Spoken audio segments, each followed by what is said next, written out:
Hey everyone, so here's the videos for the worksheet for today. And if you look, I mentioned here how both of these are the same triangle, and the only reason it's written twice is because, let's say we mark up this one first. I'm going to do this one first. Over here, the focus is around angle B. So imagine this is angle B, right? This guy over here is the hypotenuse. This leg is next to angle B, so it's the adjacent leg, ADJ. And then this one is across angle B. So that's the opposite leg, right? So then all we have to do is figure out the three ratios.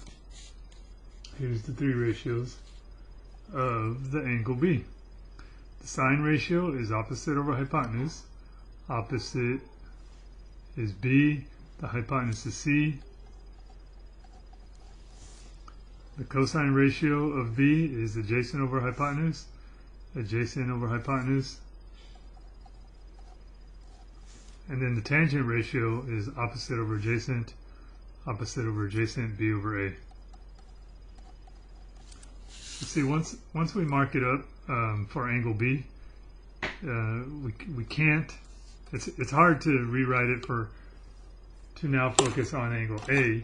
So that's why there's two triangles here and not one. It's basically the same triangle, but when you're looking at a different angle, it does change the two legs, and I'll show you how. So for 1, 3, and 5. The focus is angle A, so angle A is on this side. This is the hypotenuse, okay. But now, this leg here, that's B. B is next to angle A, so that's the adjacent leg. So see how here's the adjacent leg, and over here is the opposite leg. Okay, and the same is different. This is different. Angle A, this is the opposite leg. So here this is opposite because it's opposite angle A, and then over here it's different. Okay, so now we can go through and find the three ratios for angle A. Sine of angle A is going to be opposite over hypotenuse. Opposite hypotenuse. Cosine of angle A is adjacent hypotenuse. Adjacent hypotenuse. And then tangent ratio of angle A, opposite over adjacent, opposite over adjacent. Okay, so those are the ratios, and that's how we find them. And again, that's the big reason why there's two triangles here.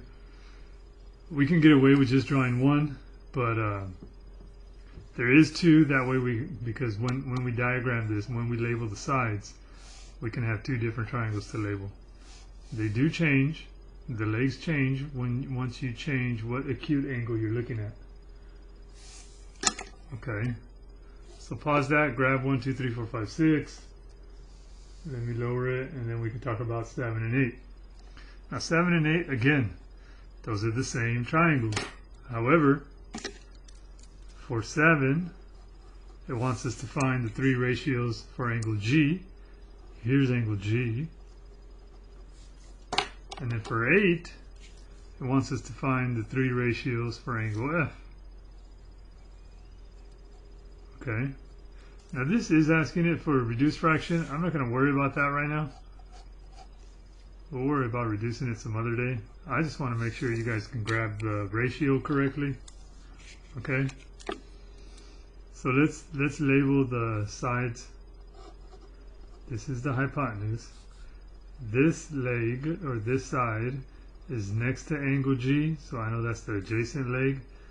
This side is opposite angle G, so I know it's the opposite leg.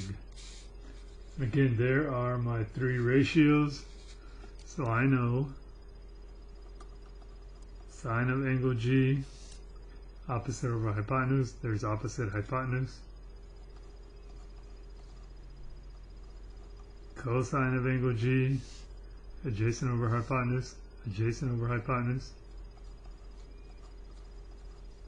And then tangent of angle G is opposite over adjacent.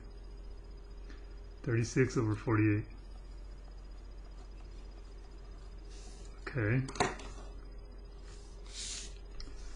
And then when we change what acute angle we look at, the hypotenuse does not change, but now this side or this leg is the adjacent leg, and this one is the side opposite the angle.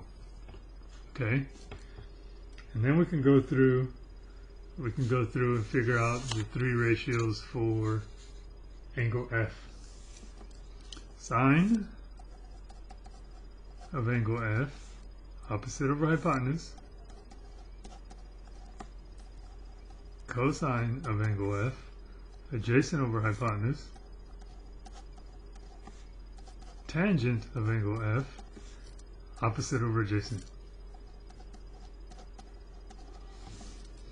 And that's 1 through 8. Pretty straightforward. We just want to make sure you can write down the different ratios based on a given acute angle inside a right triangle. Pause that and we'll continue.